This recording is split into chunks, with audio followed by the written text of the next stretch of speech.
Good morning friends, स्वागत आहे तुमचं आजच्या प्री मार्केट रिपोर्टमध्ये. तर मग चला सुरुवात करूयात आजच्या प्री मार्केट रिपोर्टला आणि जाणून घेऊयात की आज आपल्या स्टॉक मार्केटमध्ये काय होऊ शकतं ते. त्याआधी तुम्ही जर चॅनलवरती नवीन असाल तर चॅनलला सबस्क्राईब करायला बिलकुल विसरू नका आणि जर हा व्हिडिओ तुम्हाला आवडला तर आपल्या जवळच्या मित्रांसोबत देखील शेअर करायला विसरू नका. तर मग चला सुरुवात करूयात आजच्या व्हिडिओला. मित्रांनो, जर आपण काल रात्री US मार्केट पाहिलं तर US मार्केट हे पॉझिटिव्ह क्लोज आहे. त्यामुळे मार्केटमध्ये एक आपण काय म्हणू शकतो थोडीशी पॉझिटिव्ह वाईब होती सकाळपर्यंत. आणि शिवाय काल युरोपियन मार्केट्स बंद होते ईस्टर मंडेमुळे. आज सकाळी जेव्हा ते ओपन झाले तेव्हा ते मोस्टली युरोपियन मार्केट्स अमेरिकन मार्केट्सना फॉलो करतात, त्यामुळे ते पॉझिटिव्हच होते.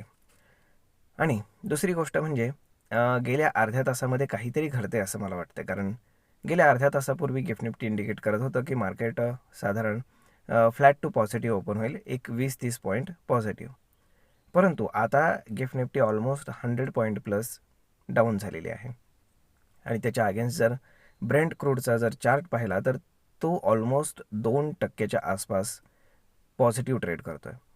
त्यामुळे काहीतरी घडते पडद्याच्या मागे. आता ते थोड्या वेळानं आपल्याला कळेल. आता सगळ्यात महत्त्वाचा इव्हेंट आहे आज सकाळी 10:30 वाजता, म्हणजे आपल्या इंडियन टाईमनुसार.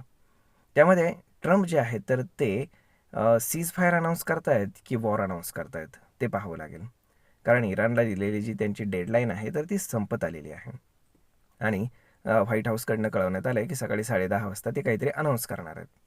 मग आता ते नक्की काय आहे त्याला खूप जास्त महत्त्व आहे. जर सीज फायरसारखी परिस्थिती झाली तर मग मार्केटमध्ये एक बूस्ट आपल्याला पाहायला मिळू शकतो, आणि जर सीज फायर वगैरे असं काही झालं नाही आणि वॉर जर एक्स्कलेट झालं तर मार्केटमध्ये आपल्याला पुन्हा एक डाऊन साईड पाहायला मिळू शकते. त्यामुळे दोन्ही गोष्टींसाठी आपण तयार राहायला पाहिजे. परंतु सकाळी 10:30 वाजताचा एक्झॅक्ट जो टाईम आहे तर त्यावेळेस जी काही न्यूज येईल तर त्याला खूप जास्त महत्त्व राहणार आहे.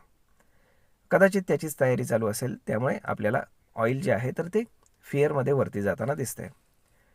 तर मग आता पाहूयात की पुढे काय घडते ते. परंतु जर एकंदर जर आपण परिस्थिती पाहिली तर ट्रम्प विरोधाभासी स्टेटमेंट करत आहेत, त्यामुळे क्लिअर कुठलीही गोष्ट समजत नाही आहे. ते एक वेळ सांगतात की आम्ही युद्ध जिंकलो आहे, तर दुसऱ्या स्टेटमेंटमध्ये सांगतात की आम्ही इराणशी सीज फायरसाठी ॲग्री आहोत, तर तिसरी गोष्ट सांगतात की आम्ही त्यांना काही पॉईंट्सचा प्लॅन दिला आहे, तर ते सांगतात की तिकडनं रिजेक्शन आलेलं आहे, त्यांनी आम्हाला काहीतरी प्लॅन दिला आहे. त्यामुळे या सगळ्या गोष्टी जर पाहिल्या तर फार कन्फ्युजिंग सिनॅरिओ तयार झालेला आहे. परंतु एक गोष्ट मात्र नक्की की इराणला जे हवं आहे की ट्रम्पचं पॉलिटिकल करिअर जे आहे तर ते बर्बाद व्हावं, ही जी इराणची इच्छा आहे ती मात्र पूर्ण होताना आपल्याला दिसते. कारण आता नोव्हेंबरमध्ये US मध्ये मिड टर्म इलेक्शन्स आहेत आणि त्याच्यामध्ये जर ट्रम्पचं ॲप्रुव्हल रेटिंग पाहिलं तर ते सगळ्यात लोएस्ट पॉईंटवरती आलेलं आहे, ते म्हणजे 36% आलं आहे, की ज्याला बऱ्यापैकी कमी समजलं जातं. म्हणजेच काय आहे की खूप हायली चान्सेस आहेत की आता ट्रम्पच्या बाजूने जे काही लोक उभे राहणार आहेत तर ते मोस्टली पडतील, आणि त्यानंतर मग शेवटचा जो काही त्यांचा कार्यकाळ असेल पुढचा उरलेला 2 वर्षांचा, तर त्याच्यामध्ये ते कुठल्याही प्रकारचे डिसिजन्स स्वतःहून घेऊ शकत नाहीत, आणि जरी घेतले तरी त्याला सहज समोरचे लोक काउंटर करू शकतात, अशी परिस्थिती तयार होईल.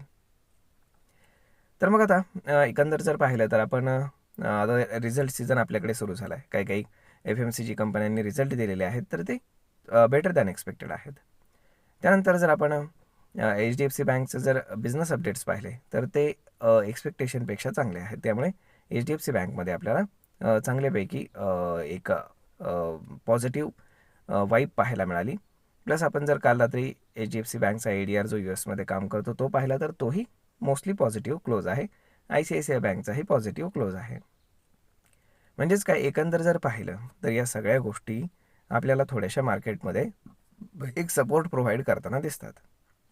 म्हणजेच काय की इंडेक्स मॅनेज होईल, परंतु स्टॉक स्पेसिफिक ॲक्शन जी आहे तर ती चालू राहील, आणि ज्या कंपन्यांचे रिझल्ट चांगले येतील तर त्यांना मार्केट रिवॉर्ड देईल. याचं कारण असं की ऑलरेडी स्टॉक्समध्ये खूप जास्त आपण काय म्हणतो की डाऊन साईड आपण स्टॉक्समध्ये पाहिलेली आहे.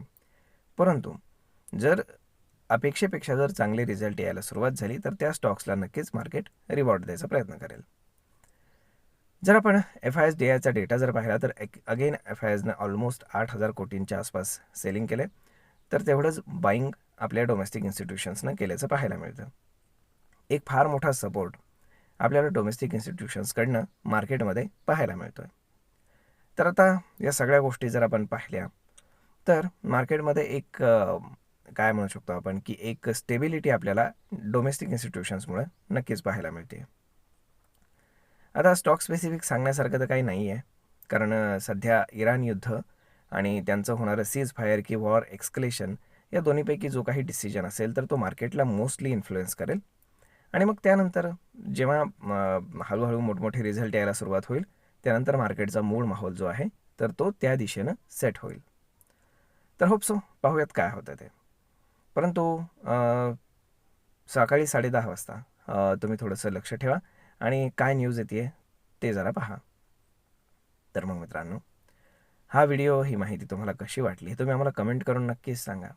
आणि जर आवडली असेल तर आपल्या जवळच्या मित्रमंडळींसोबत देखील हा व्हिडिओ तुम्ही शेअर करायला विसरू नका. धन्यवाद.